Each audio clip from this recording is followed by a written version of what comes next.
The parts of speech. Every name is called a noun, as field and fountain, street and town. In place of noun the pronoun stands, as he and she can clap their hands. The adjective describes a thing, as magic wand or bridal ring. The verb means action, something done, to read and write, to jump and run. How things are done the adverbs tell, as quickly, slowly, badly, well. The preposition shows relation, as in the street or at the station.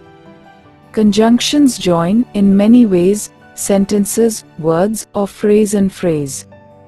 The interjection cries out, "Hark!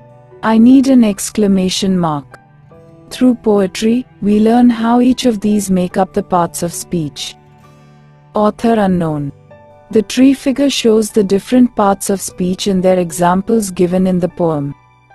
Write appropriate labels in the tree figure with the help of the poem.